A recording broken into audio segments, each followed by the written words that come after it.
Hey, good morning from McKenzie Mountain, right here in Republic, Washington. It is Saturday, May 16.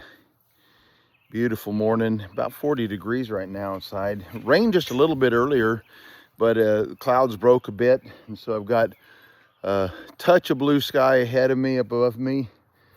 About, I think I said 40 degrees, something like that. And chores are done, cattle are fed. Looking forward to a baby from Renna there in just a few days, maybe. Less than a month, I hope, it looks like. Getting ready to go back down to Spokane today. I'm preaching in Tonasket tomorrow. I'm looking forward to that. I'm set and ready to go for that. But heading back to Spokane today. Went to Spokane yesterday. My granddaughter softball team for Tonasket, the Republic Tigers here, Lady Tigers, played there in the regionals. And they won their game handily yesterday against Pomeroy. And so today they're playing again in Spokane, same park. They're playing again. I think the first game is against Dayton, which is just 9 miles from Waceburg, where I grew up. And so I'm kind of looking forward to seeing that game. And we're going to head down there in just a little bit. We'll be heading that way so that we're in Spokane in time for the game. We didn't get there in time for the beginning of the game yesterday, but we did get to watch the last little bit until they won. And so that was awfully good. I guess the way I understand it, I'm not sure I understand all this stuff completely, but the way I understand it is that they have to win one of the games. They have 2 games today. They'll play 2 games, and they have to win one of them to go to state next week. And so we'll see just how that goes. Right now, kind of the predictions are that they will win at least one of them.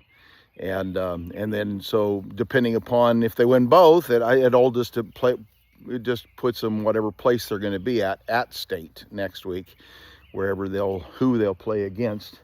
So that's pretty exciting. They played an incredibly good game yesterday, and that was something else. And of course, if they go to state in Yakima, we're going to be heading over there too, I suppose, and we wouldn't want to do anything else. And so that's a thing for us to be thinking about as well for our schedule for the next little bit. And looking forward to being a part of that. I have been taking photos of Renna back here, trying to document. I can't say that I know tons and tons about calving. This won't be the first calves that we've had. A couple years ago, my son Caleb had some Red Angus heifers, and we had 2 calves from them. That was back in 2023. And so we've had some calves before. We got some experience with that, but not tons and tons. And so this is the first time thing for us, and so we're kind of just lots to learn. And so I'm taking pictures, and then as I'm using those pictures to kind of make a document to kind of help me to understand what's going on. We have found a bull that we believe we'll be able to bring to the property this summer, so that we can get Bonnie bred in about July. Maybe it sounds like we might even be able to get them both bred in July time, so that we'd have another couple of calves next summer, which would be really incredible, or spring. So that would be really incredible. Meat becomes much less expensive when you're not having to buy the calf to raise. If you already got the calf and he's kind of paid for, you don't have to pay for him.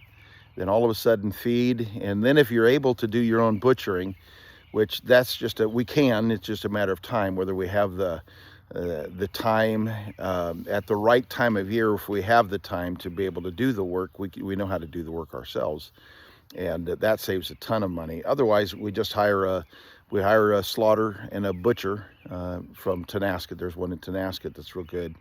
And we hire them to do the work in it. And now you're paying a little extra there, but you still got meat at a pretty good price, especially if you haven't had to pay for the calf. So that's why this becomes a real important part of the the ranching, farming process, little gentleman farm type process going on. We need to fence off a little bit more of the property so that we've got 2 pastures. And the reason we'd want to do that, when hopefully my son and I are hoping that we can get that done this year, and the reason we'd want to do that is it would make it so that we can manage the grass better. Our pasture will work out better. So you've got the beef on one pasture, and that's giving the other pasture's grass time to grow and catch up. You can seed, you can try to get it catch up. Have a little trouble seeding here because the turkeys come in, especially the turkeys come in, and they are methodical about eating up seeds. So that's a little bit of a challenge. But if we can get a second pasture set up so that we're able to move them back and forth, and that way that gives manage the grass a little bit so that it's got a chance to keep up with the cattle, and that would be a wonderful thing as well. That way you don't have to buy as much hay. And so working on a deal with a guy in Omak. I'm not sure if it's going to work out yet, but if I can buy 5 ton or a little bit around 5 ton of hay from him, he might deliver it for a fee, of course. And but his price is good. And if I can get 5 ton or so, enough to last through next winter, that would really be a wonderful thing to have that taken care of. Anyway, so I'm going to get on with things this morning. The Lord bless you and let me start that over. The Lord bless you and keep you, and make his face shine upon you, be gracious unto you. The Lord lift up his countenance upon you and give you peace.